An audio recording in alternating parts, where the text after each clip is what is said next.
What do you want to call him? She says, call him pain. Call him pain. Now, Marshall, listen. The Bible is silent. So it gives me room to use my imagination. Yes. But perhaps she called him pain. Perhaps she had a traumatic birth that she couldn't forget. Yes. Perhaps she experienced the excruciating pain of a brief birth. She called him pain. Perhaps the pain was emotional. Perhaps her husband was an abusive man. She said, call him pain. Perhaps he deserted her during her pregnancy. She said, call him pain. Perhaps they had 9 children already, and she couldn't stand the thought of adding one more mouth to feed. She said, because of the financial strain, call him pain. Only God knows for sure why she called him. But we know that for some reason, this mother named her son pain. Can you imagine, Leola, what Jabez had to deal with all of his life? Imagine he had to go to school. What's your name? Imagine the bullies he had to fight who made fun of his name. Can you imagine? Imagine that he was the butt of every joke because his name was Pain. Can you imagine that every time his name was mentioned, it reminded him that his mother really didn't want him because she said it was a pain. But most of all, he had to deal with the fact of not allowing his name, watch his Marshall, to determine his future. You see, in the Bible days, when parents gave their children names, it was prophecy or wish for the future of the child. Right. And his mother said his life will be full of pain and he will cause pain wherever he goes. Now listen, therein is the curse. The text does not call it a curse, but what it describes was a curse. Now before I get into that, let me ask you, what are some of the curses on your tree?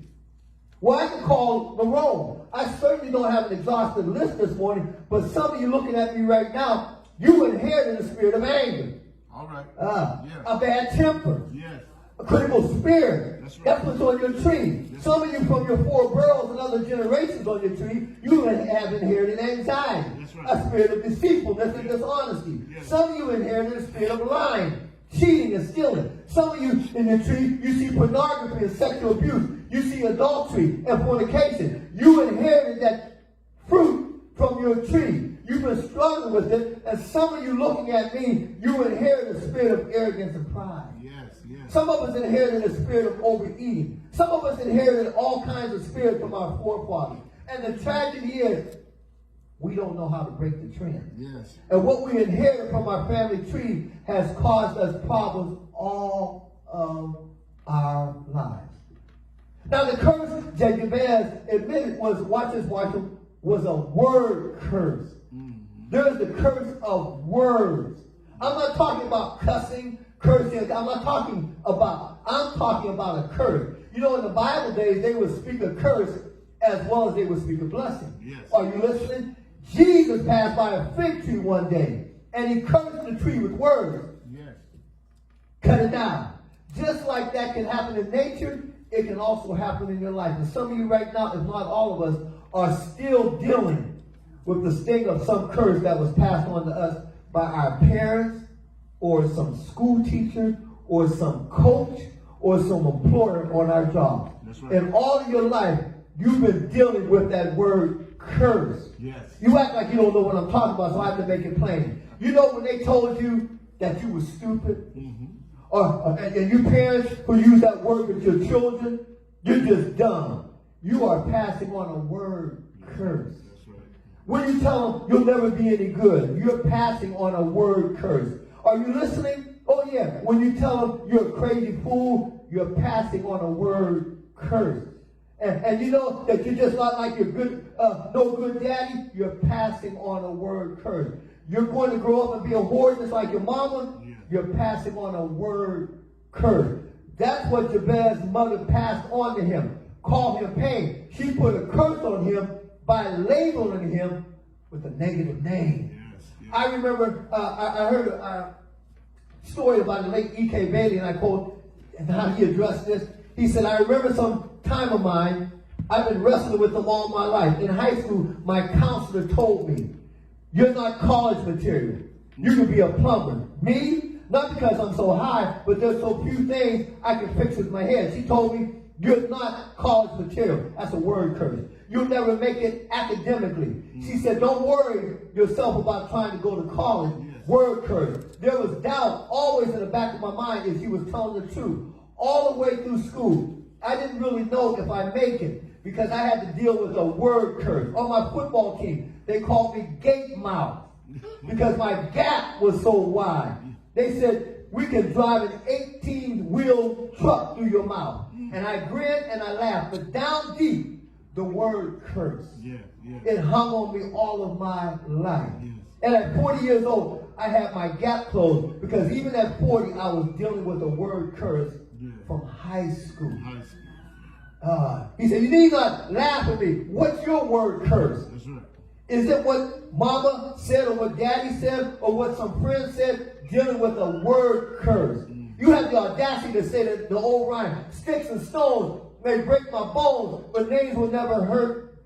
That's one of the biggest lies I've been told. Words will hurt you because the Bible says life and death is in the power of the tongue. Sometimes words will hurt you more than sticks and stones. Words will mess with your psyche.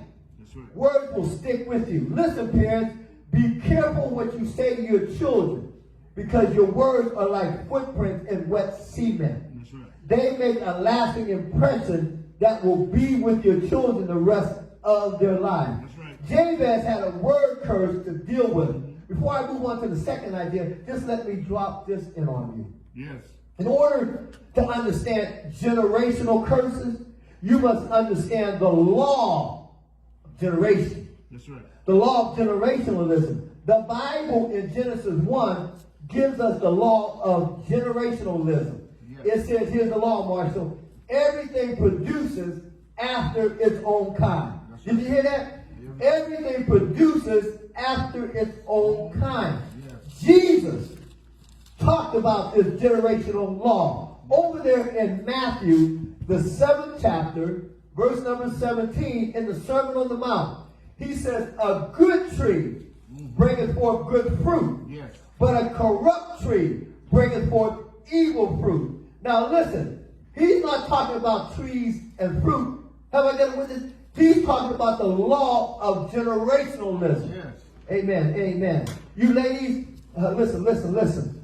You ladies, so you get hung up. Understand, mama and daddy, grandma and them, they knew what they were talking about. When you bring that brother over and they say, who's his daddy? Who's their mama? They understood generational law, and you get all upset. You just don't like my friend. You can't stand nobody I bring back here. You want to know who their mama, who their daddy is?